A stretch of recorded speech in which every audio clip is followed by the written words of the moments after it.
안녕하세요. 시내가 책방입니다. 저는 책방지기 한 걸음씩입니다. 오늘은 지난 시간에 이어 정한욱님의 믿음을 묻는 딸에게 아빠가 중에서 유교적 칼빈주의에 대해 정리해 드리도록 하겠습니다. 오늘은 이 책의 마지막 시간입니다. 딸은 묻습니다. 여성이 대통령도 되고 총리가 되는 21세기 한국교회에서 교회에서만큼은 오직 남성만이 목사가 장로가 될 수 있다는 사실이 놀라워요.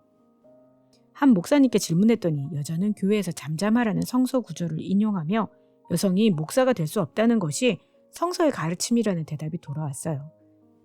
하나님이 남녀를 동등하게 짓지 않았냐고 반문했더니 남성과 여성은 존재론적으로는 평등하나 기능적으로 여성이 남성에게 종속되는 것이 창조의 질서라는 설명이 돌아왔지요. 과연 이런 어설픈 설명으로 여성을 차별하는 것이 하나님의 뜻인가요? 아빠는 대답합니다. 2016년 박혜란 목사가 쓴 목사의 딸이라는 책이 한국 교회에 적지 않은 파문을 일으켰어.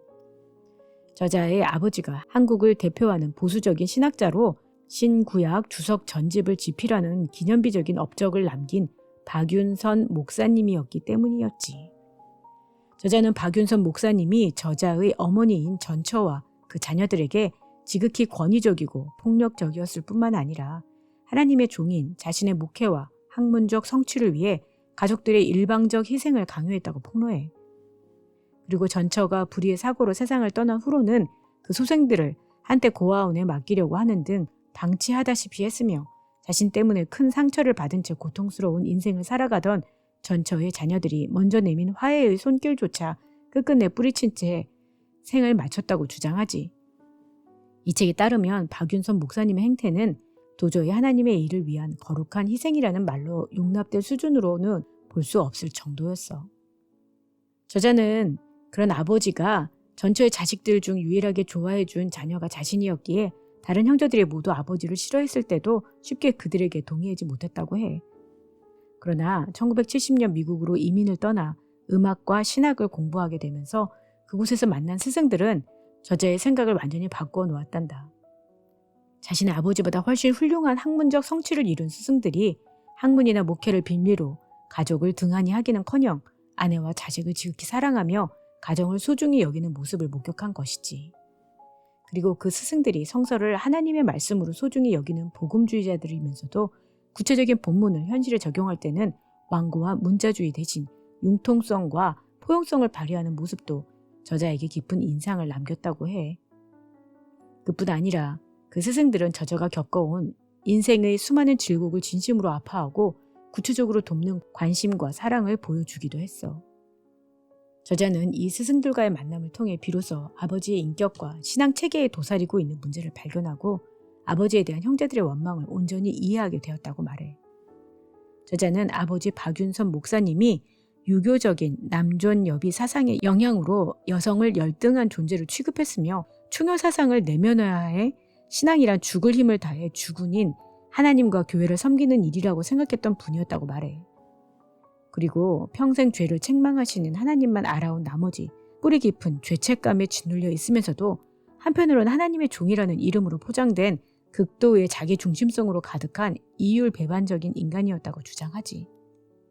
박혜란 목사는 이러한 아버지의 인성과 신앙이 영혼과 육신의 잘못된 이중구조라는 신학적 뿌리와 유교적 가부장제라는 문화적 뿌리로부터 나온 것이라고 평가해.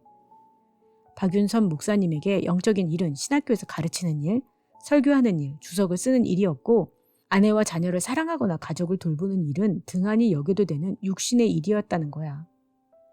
저자는 이렇게 남존여비와 충효사상이라는 유교의 가르침에 잘못된 영육 이원론에 기초한 복음의 메시지를 혼합시킨 박윤선 목사님의 신앙을 유교적 칼빈주의라고 규정해. 그리고 이 책에서 아직도 박윤선 목사님과 유교적 칼빈주의의 그늘에서 벗어나지 못하고 권위적 율법적 행태를 보이는 한국 교회에 대해서도 날카로운 비판의 목소리를 쏟아내지. 사실 이 책을 저도 읽었었는데요. 목사의 딸이라는 책을 저도 읽으면서 우리나라에 얼마나 유교적인 문화가 기독교에도 깊숙이 뿌리박혀져 있고 이원론적인 세상으로 하나님의 것만 즉 영적인 것만 소중하다며 육체적인 일이라고 생각되어지는 가정이나 자녀, 아내, 사람에 대한 태도가 너무나도 달랐다라는 것을 돌아보게 되었습니다. 또한 이 책에 대한 반응으로 여러 목사님들이 오히려 이 책을 쓰신 따님 목사님을 저격하며 사소한 섭섭함을 찜소봉대해서 아버지의 명예를 흠집내는 배은망덕한 자식으로 몰아갔다고 하는데요. 이런 일들이 너무나 아무렇지도 않게 일어나며 아직도 기독교 안에 하나님의 진정한 사랑보다는 유교적인 생각에 의해서 움직여지는 한국 기독교의 모습을 볼 수 있었습니다. 나는 레이첼 에반스가 말한 대로 성서는 모두 구체적인 문화적 상황에서 기록된 것이기에 특정한 편견을 지니고 있다는 것을 인정해야 한다고 생각해. 그리고 성서를 과학적 객관성을 지닌 문서로 접근하는 근대적 읽기의 방식은 사랑이라는 편견으로 본문에 접근하는 창조적인 해석으로 대체되어야 한다는 에반스의 생각에도 깊이 공감한단다.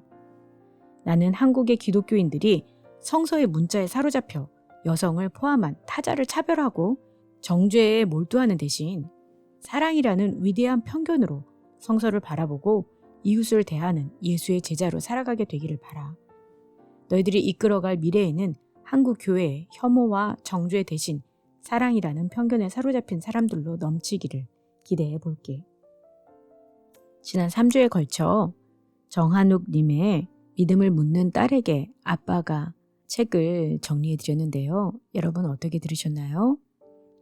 다른 부분들 중에서는 때로는 너무나 급진적이거나 제가 동의되지 않는 부분들도 발견되기도 했었지만 평신도로서 수많은 책들을 읽고 자신의 생각을 정리하고 또 진지하게 물어오는 사람들에게 오랫동안 생각하고 고민하고 수많은 책들을 통해 정리해 놓은 생각들을 전하면서 사람들에게 도움을 주려고 한 저자의 태도에는 존경의 박수를 보내고 싶었습니다. 특별히 이 책에서 좋았던 점은요. 각 주제별로 답을 한 후에 그 끝에 그분이 참고로 보았던 책에 대한 저자와 책 이름들이 써 있고 간단한 설명이 있었는데요. 이러한 책 리스트들이 저에게 많은 도움이 되었고 또 책을 읽으시는 분들에게도 큰 도움이 되리라고 생각이 듭니다. 여러분에게도 의미 있는 시간이 되었기를 바랍니다. 그럼 다음 시간에 새 책으로 돌아올게요. 안녕히 계세요.